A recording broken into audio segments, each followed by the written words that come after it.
Olá, boa noite. Rede TV News no ar. Olá, boa noite. Seja muito bem-vindo. Antes da abertura da Assembleia Geral da ONU amanhã, o presidente Jair Bolsonaro se encontrou hoje com o primeiro-ministro britânico Boris Johnson. As empresas Pfizer e BioNTech anunciam que a vacina desenvolvida por elas contra a Covid é segura e eficaz em crianças de 5 a 11 anos. E hoje você vai ver também. Cidade de São Paulo começa a aplicar a dose de reforço em pessoas com mais de 80 anos. No Rio, o governo inicia a maior distribuição de lotes de vacinas no estado. Bandidos sequestram helicóptero no Rio de Janeiro e tentam obrigar piloto a resgatar comparsa em penitenciária.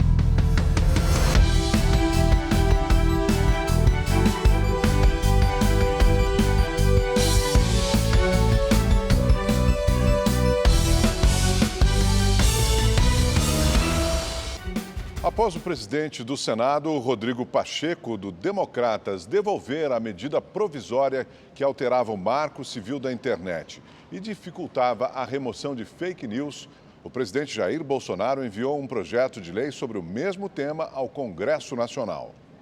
O projeto de lei foi enviado ao Congresso Nacional antes da viagem do presidente Jair Bolsonaro aos Estados Unidos, onde ele participará da Assembleia Geral da ONU. O texto é uma nova tentativa do governo de alterar o Marco Civil da Internet. O projeto reedita a medida provisória publicada no dia 6 de setembro e que foi devolvida pelo presidente do Senado, Rodrigo Pacheco. Pela proposta, as redes sociais só podem retirar conteúdos postados ou suspender perfis com justa causa. Para especialistas, a mudança favorece a disseminação de fake news. O governo argumenta que o texto garante a liberdade de expressão dos usuários. A nossa visão, a visão do governo é que essa questão vamos dizer assim, das plataformas de internet, elas regularem o que pode ou não pode ser publicado, está um tanto quanto desorganizado. Então, eu acho que nada mais justo que o Congresso decida qual é a melhor forma disso acontecer. Quem é que decide o que eu vou suprimir ou não? Então tem que haver algo que balize isso, efetivamente. Tá bem? Eu acho que eu vejo dessa forma. O governador de São Paulo, João Dória, oficializou hoje em Brasília que irá participar da disputa interna do PSDB para ser o candidato da legenda na disputa à presidência da República em 2022. Dória foi o primeiro tucano a se inscrever nas prévias. Durante o ato, o governador de São Paulo reafirmou que o partido terá o candidato da melhor via e que não existe nenhum racha ou divisão, mas uma disputa saudável. A expectativa é de que João Dória dispute a indicação da legenda com o governador do Rio Grande do Sul, Eduardo Leite.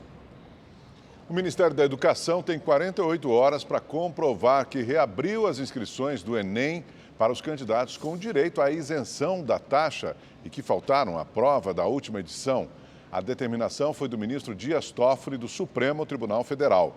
O magistrado atendeu a um pedido do Partido Rede Sustentabilidade e da Educafro, que afirmam que a pasta não reabriu integralmente a inscrição. Pelo calendário do MEC, os candidatos têm até o próximo domingo, dia 26 de setembro, para se inscrever. Esses alunos irão fazer a prova nos dias 9 e 16 de janeiro. Obrigado, Guilherme. E no Rio de Janeiro, a Secretaria de Estado de Saúde iniciou a distribuição do maior lote de vacinas contra a Covid-19 aos 92 municípios fluminenses. E com isso, hoje, a aplicação das doses foi retomada em idosos e em adolescentes nos postos de vacinação. Serão distribuídas mais de 1.400.000 doses dos imunizantes da Pfizer, Coronavac e AstraZeneca. Hoje, os idosos com 89 anos e pessoas imunossuprimidas começaram a receber a terceira dose da vacina contra a Covid-19. Dona Nádia, de 90 anos, foi para casa mais feliz. Estou viva ainda, né? Pessoas com 20 anos ou mais que não se vacinaram também puderam receber o imunizante. Foi o caso do senhor Juscelino, que chegou brincando com medo da agulha. Doeu? Não. Deu não. No sábado, a capital recebeu os lotes de Coronavac, o que permitiu a volta da aplicação da segunda dose. A Secretaria Municipal de Saúde informou que a vacinação para os adolescentes, que estava suspensa desde sexta-feira, será retomada nesta quarta-feira para meninas de 13 anos. Elas também poderão se vacinar na quinta-feira. Na sexta, será a vez dos meninos da mesma idade. Quem for se vacinar deve apresentar o documento original com foto e, se possível, a caderneta de vacinação. O presidente dos Estados Unidos, Joe Biden, informou que a partir de novembro o país vai suspender qualquer restrição de viagens internacionais a estrangeiros completamente imunizados. Ainda não se sabe quais as vacinas serão aceitas. O certo é que o viajante vai precisar apresentar teste negativo de Covid-19 realizado há pelo menos 3 dias antes do embarque, além do cartão de vacinação. Vamos falar um pouco das principais notícias aqui no Brasil agora. A polícia do Rio de Janeiro tenta identificar os criminosos que sequestraram um helicóptero particular pilotado por um policial civil. Eles pretendiam resgatar um bandido preso no complexo penitenciário de Jericinó. Hoje, o piloto e policial civil Adonis Lopes prestou depoimento na Delegacia de Repressão ao Crime Organizado. Ele estava no comando do helicóptero particular que foi sequestrado por 2 criminosos na tarde de ontem. Adonis substituía um colega que passou mal e não pôde realizar a viagem. Os bandidos não sabiam que ele é policial. Os criminosos haviam contratado um voo de ida e volta entre o Rio de Janeiro e Angra dos Reis, no sul fluminense. A previsão de retorno para a capital era somente nesta segunda-feira, mas os bandidos decidiram voltar antes. No retorno ao Rio, eles renderam o piloto logo após a decolagem. O plano era resgatar um bandido no complexo penitenciário de Jericinó, na Zona Oeste. Mas Adonis conseguiu convencer os marginais de que a ação não daria certo. Eu falava para eles, eu vou morrer e vocês vão morrer também. Isso não vai dar certo. Só que eles tinham a convicção de que a ação seria bem sucedida. Eu falei, não vai ser bem sucedida. Vai haver reação, isso é normal. Todas as experiências com resgate preso deram negativo, e essa vai ser também negativa. Ao perceber que a aeronave sobrevoava um batalhão da Polícia Militar, os bandidos começaram uma briga com o piloto. Eu acho que está descontrolado. A manobra não foi proposital, ela foi consequência de uma luta.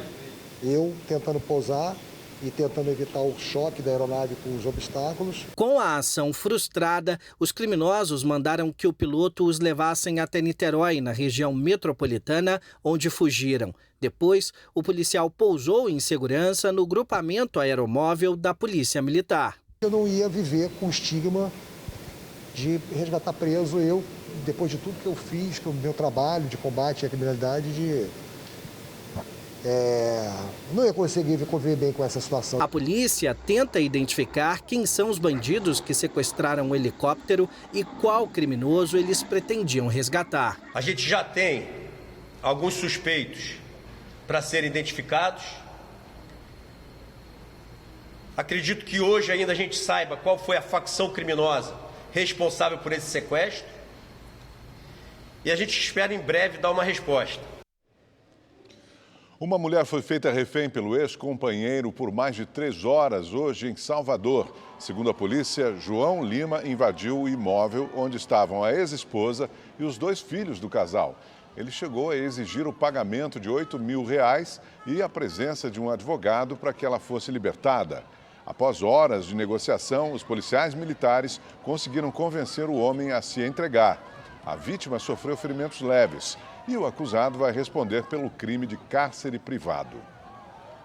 Voltando a falar do Rio de Janeiro, a polícia apreendeu cerca de 1 tonelada de grampos, parafusos e até pedaços de trilhos de trens usados pela Supervia que tinham sido furtados nos últimos meses. O material estava escondido em uma loja de artigos religiosos em Madureira, zona norte da cidade. A polícia encontrou cerca de 1 tonelada de grampos, parafusos e pedaços de trilhos de trens usados pela Supervia, a concessionária que administra os trens. Os agentes se passaram por compradores. O que a gente conseguiu apurar, junto aos funcionários que estavam lá, que são utilizados em alguns tipos de trabalho, enfim, alguma coisa dessa natureza, de acordo com esse entendimento religioso. 4 pessoas, entre elas funcionários e o responsável pela loja, foram encaminhadas à delegacia e vão responder por receptação qualificada. Segundo a polícia, elas compravam o material de usuários de drogas. Nas últimas semanas, a Supervia interrompeu a operação dos trens diversas vezes devido ao furto de cabos e de pregos que prendem os trilhos. Esses objetos, né, eles são feitos de ferro, não chegam nem a 1 quilo, né, possuem um valor irrisório. O mais grave é a retirada deles da via, gerando instabilidade nos trens. O material será devolvido para a concessionária. A Polícia Civil de São Paulo prendeu 3 suspeitos de participar da quadrilha do Pix. Uma das vítimas do grupo foi o vereador Marlon do Uber, que teve mais de R$60 mil roubados. O crime aconteceu no dia 17 de junho. O vereador Marlon do Uber, do Patriotas, teve o celular roubado pelos bandidos e as contas bancárias esvaziadas. Hoje, mais de 3 meses depois, equipes da Central Especializada em Repressão ao Crime Organizado cumpriram 4 mandados de busca e apreensão em endereços ligados aos suspeitos de receber o dinheiro roubado do vereador. 3 pessoas foram presas. Celulares, cartões de crédito e um carro foram apreendidos. A gente tem muito cuidado para não deflagrar nenhum tipo de ação, sabendo que aquele alvo não é o alvo. Não é a pessoa que recebeu o dinheiro na conta, é um documento montado ou uma conta fraudada. Então, tivemos certezas que eles eram donos das contas por uma investigação, pelo setor de inteligência. Então, deflagramos essa ação hoje para conseguir detê-los. Quanta violência. E a polícia prendeu hoje o dono da moto utilizada no crime, que matou o empresário Lucas do Vale, neto do narrador esportivo Luciano do Vale. O veículo foi apreendido e a identidade do suspeito não revelada. Lucas morreu na última sexta-feira após levar um tiro na cabeça durante um assalto no Ipiranga, zona sul da capital paulista. E agora vamos aos dados atualizados da vacinação no Brasil. Quem traz os números é a Gabriela de França. Boa noite, Gabriela. Boa noite, Augusto, Milena. Ótima noite para você de casa. Olha só, a gente começou essa semana com mais de 142 milhões de pessoas que já receberam aí a primeira dose da vacina contra a Covid-19, o que representa aqui 66,68% da população. Outras 81.241.340 pessoas receberam as 2 doses, estão completamente imunizadas ou com a dose única, né? 38% da população e até agora mais de 223 milhões de vacinas, né, foram aplicadas em todo o Brasil. A gente vai ver os estados que mais vacinaram proporcionalmente à população. A gente vê aqui São Paulo na liderança, com quase 78% da população vacinada. Na sequência, Distrito Federal com cerca de 70%, Rio Grande do Sul com 69,22%, Santa Catarina com 68,77% e Paraná com 68% da população imunizada. Até já já. Até já, com a previsão do tempo. Isso. Obrigada, Gabriela. O corpo do ator Luiz Gustavo foi cremado hoje em Itatiba, interior de São Paulo. Ele morreu ontem, aos 87 anos, depois de complicações causadas por um câncer no intestino, um câncer que foi descoberto em 2018. Dentre os personagens mais marcantes do artista estão Beth Rockefeller, da TV Tupi, o costureiro Vitor Valentim, na primeira versão da novela Tititi, e Vavá, no programa Sai de Baixo, ambos da TV Globo. Para incentivar a população sobre a importância da doação de órgãos, foi criado o Setembro Verde. Hoje o Brasil tem mais de 45 mil pessoas à espera de um transplante, uma fila que aumentou ainda mais durante a pandemia. Você sabia que por meio da doação de órgãos, uma única pessoa pode salvar a vida de outras 8? Eu fico muito feliz em saber disso, porque eu não sabia que eram tantas vidas e acho que eles deveriam divulgar mais a importância da doação de órgãos. A gente vê como o ser humano às vezes é falho, né? Que a gente precisaria um pouquinho mais de amor ao próximo para poder ver a imensidão do que a gente até pós-morte pode fazer na vida de uma pessoa. Só que não basta apenas querer ser um doador. É preciso manifestar essa vontade para a família, pois na hora certa é ela quem vai decidir por você. No Brasil existe a necessidade de consentimento familiar para proceder com a doação de órgãos. Por isso é muito importante falar sobre esse desejo em vida. Seja doador, e avise a sua família. Uma pesquisa encomendada pelo Instituto Brasileiro do Fígado, realizado pela Datafolha, aponta que 7 a cada 10 brasileiros gostariam de ser doadores de órgãos. Só que 46%, quase metade desses potenciais doadores, afirma que não informou a família sobre esse desejo. E essa falta de comunicação é um dos principais fatores que contribuem para o aumento da fila de espera. A Jamile sofre de insuficiência renal crônica e faz hemodiálise todos os dias. Ela é uma das mais de 45 mil pessoas que ainda aguardam na fila por um transplante. Já tenho 2 anos e 3 meses que estou inscrita e que também faço hemodiálise. E estou esperando o meu órgão chegar, ser compatível comigo. E hoje, faço parte também dessa lista que a cada dia vai crescendo e por conta da pandemia ela cresceu mais ainda. São quase 46 mil pessoas que aguardam. E ela tem razão. Dados do Registro Brasileiro de Transplantes mostram que o número de doações de órgãos e tecidos despencou de 2020 para cá. A doação de córneas, por exemplo, caiu em mais de 50% na comparação com o período pré-pandemia. No grupo de órgãos, a maior queda foi a doação de pulmão, depois de rim, coração e de fígado. Ao mesmo tempo, de acordo com a Associação Brasileira de Transplantes de Órgãos, a taxa de mortalidade de quem está na fila de espera aumentou de 10% a 30%. O Elvis conseguiu sair dessa fila antes da pandemia. Transplantado em 2015, de lá para cá, tem se dedicado para incentivar o gesto que salvou a vida dele. Eu sou um incentivador à doação de órgãos, né? Eu sou um defensor dessa causa porque é uma atitude nobre, é uma atitude de amor.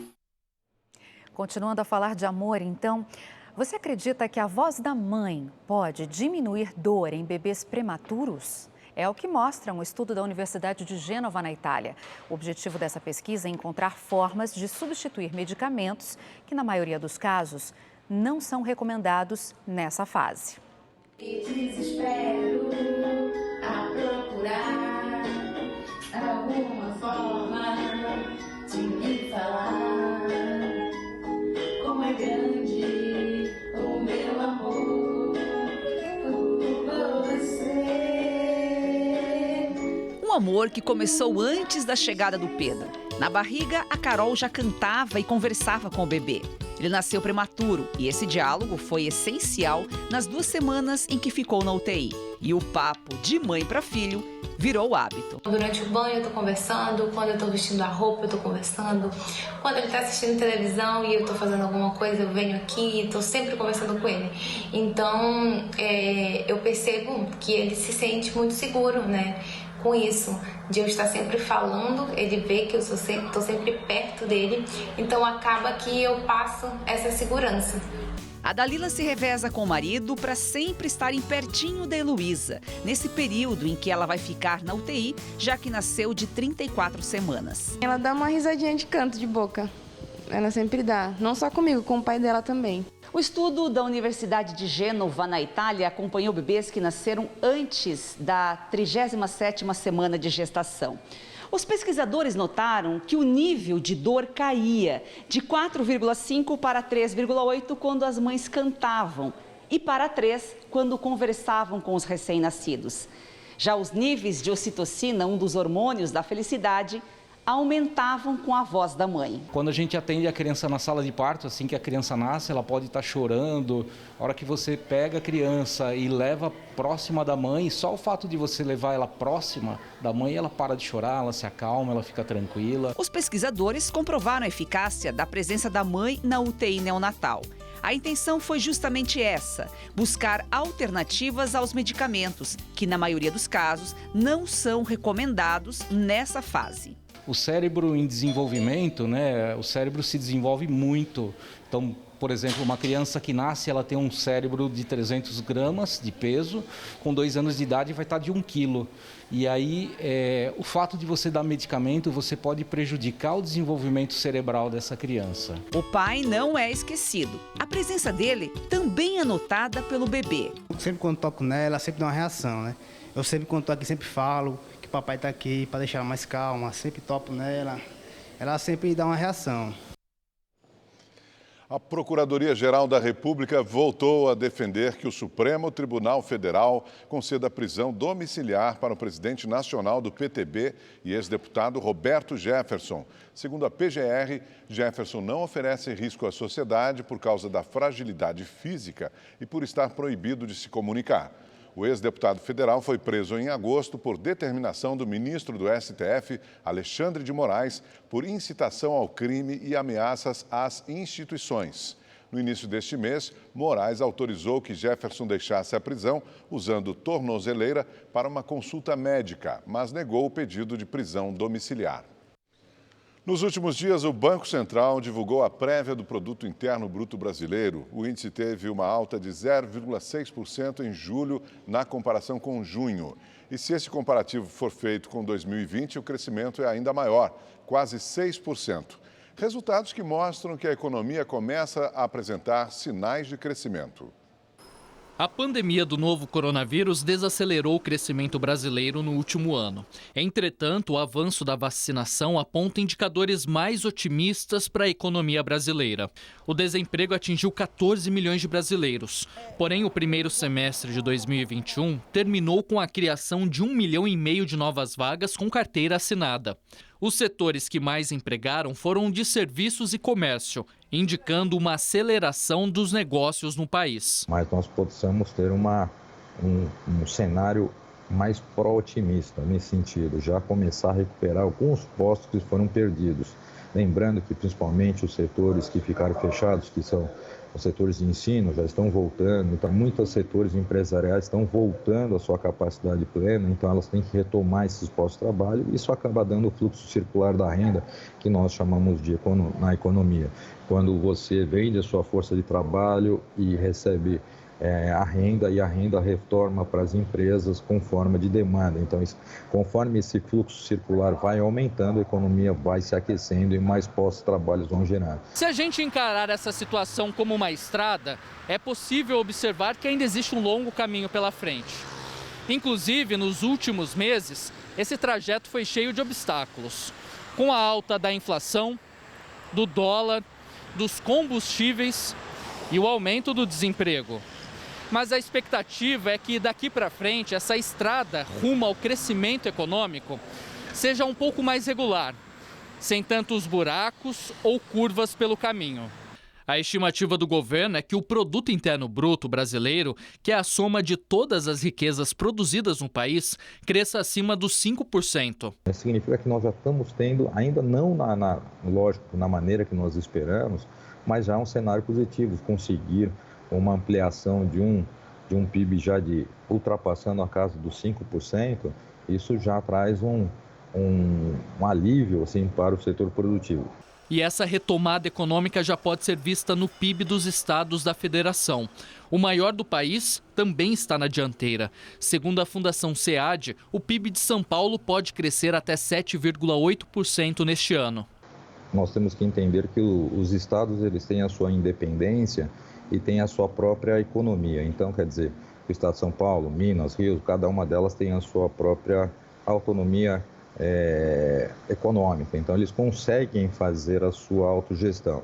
E os próprios investidores estrangeiros hoje, eles já conseguem fazer essa divisão de investimento. Eles já analisam em qual estado vai ser investido pela segurança, pela estrutura, pela capacidade fiscal. Então, já está começando a diluir.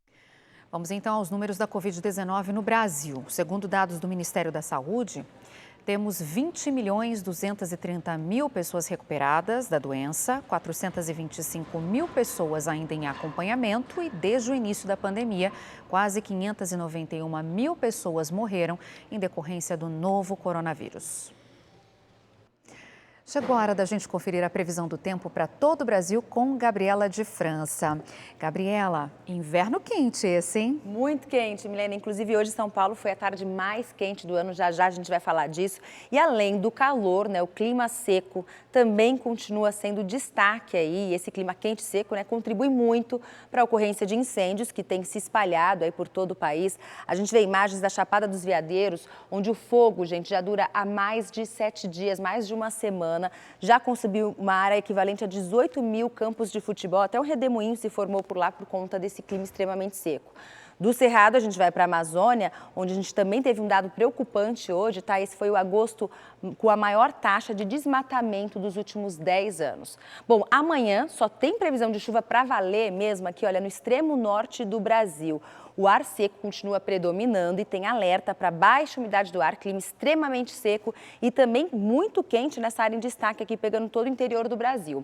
Em Cuiabá, amanhã, máxima de 41 graus, 39 graus em Campo Grande e também lá em Goiânia. E olha, vai ser assim por todo o país, tá? Temperaturas nas alturas. A gente vê aqui nosso mapa, olha só, máxima de 34 graus em Boa Vista, também em Brasília, em Belo Horizonte e no Rio de Janeiro, calorão de 35 graus.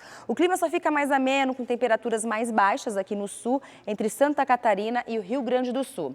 Lá em Porto Alegre teve bastante chuva, depois dessa chuvarada vem o frio, o tempo continua ainda bastante instável, mas as temperaturas caem bem, olha, mínima de 11, 13 graus e amanhã não passa dos 20 graus. Bem diferente da capital paulista, que hoje teve recorde de calor. A temperatura chegou aos 35,6 graus, bastante quente. Amanhã vai ser mais um dia bastante quente também, 33 graus de máxima. Mas a partir de quarta-feira o tempo começa a mudar, a temperatura cai. Mínima de 12 graus até quinta-feira, com máxima de 23, 24 graus. E, gente, para encerrar, tem alerta da Marinha para mar bastante agitado e também vendaval, desde o litoral do Rio Grande do Sul até o litoral do Rio de Janeiro. Por hoje é só, amanhã estou de volta com mais informações do tempo para vocês. Até mais, tchau, tchau. Pelé segue internado, se recuperando da retirada de um tumor no cólon. O rei do futebol aproveitou para assistir ao amistoso entre Brasil e Argentina, com a rainha Marta em campo. Do quarto do hospital, Pelé acompanhou a vitória da seleção feminina de futebol por 4-1. A filha dele, Kelly Nascimento, vem atualizando o estado de saúde que está evoluindo positivamente. No último fim de semana, Pelé iniciou o processo de fisioterapia. Faz o braço! Não. O rei do futebol ainda celebrou a melhora pelas redes sociais e não poderia ser diferente com a comemoração que entrou na história. O Rede TV News fica por aqui. Obrigado pela sua audiência. Uma ótima noite para você. Boa noite e excelente semana.